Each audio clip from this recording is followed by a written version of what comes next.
হচ্ছে বাস্তবমুখী একটা গল্প। এই গল্পটা হচ্ছে এই সিনেমাটা যখন আমি অভিনয় করি, আমি যে ফারজানা সুমি এটা আমি ভুলে গিয়েছিলাম। আমার কাছে সবসময় মনে হতো যে আমি একটা আতুর বিবি। কারণ আতুর বিবি সিনেমার হচ্ছে যে জার্নিটা, আতর থেকে আতুর বিবি লেন হয়ে ওঠার যে জার্নিটা সম্পূর্ণটা হচ্ছে একটা মানুষের বাস্তব অংশের মানুষের সাথে মিলে আছে। এটা আপনি দেখলে আপনার মনে হবে যেটা আমার জীবনের ঘটনা। আমার সাথেও মনে হয়েছে যেটা আমি আমার আগের জীবনের সাথে কোনো একটা ঘটনা এটার সাথে মিলে আছে। আমরা যখন কলেজ ভার্সিটিতে পড়ি এই মুহূর্তের মধ্যে যে ঘটনাগুলো ঘটে, এবং অনেক কিছুই আছে যে মানুষের বিয়ের পরে সাংসারিক লাইফে যে কিছু খুঁটিনাটি কেন কি হচ্ছে, কি দিয়ে কি এটা হচ্ছে না, এই এভরিথিং এ টু জেড জিনিসটার মধ্যে এই ফিল্মটার মধ্যে আছে। হিরোর সাথে আমার কেমিস্ট্রি কিরকম ছিল, এবং কতটুকু আমরা হচ্ছে ডেলিভারি দিয়েছি হলে, সেটা স্ক্রিনে মানুষ দেখবে। আমাদের টিচার এবং গানটা হচ্ছে লঞ্চ করা হয়েছে, সেটা সবাই দেখে তো বাহবা দিয়েছে, এবং সবাই বারবারই দেখার জন্য হচ্ছে আগ্রহ দেখাইছে আর কি।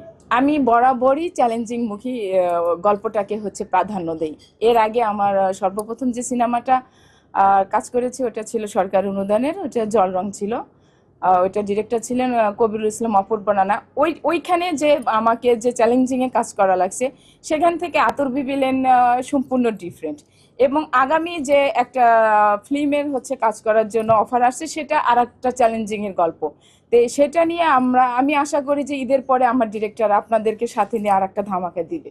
এই ক্যারেক্টারটা একটু বিশ্লেষণধর্মী ক্যারেক্টার। তার চোখে একটা মানুষের এত সংগ্রাম, এত বাধা বিপত্তি পেরিয়ে একটা মানুষ উঠে দাঁড়ানো, তার চোখ দিয়ে আসলে এই জিনিসটা ধীরে ধীরে প্রকাশ পায় যে আসলে মানুষটার যে লাইফে কি ঘটছে না ঘটছে।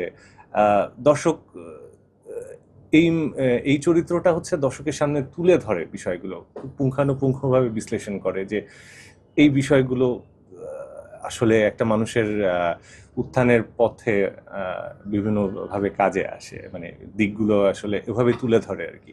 এই চরিত্রটা বিশ্লেষণধর্মী চরিত্র।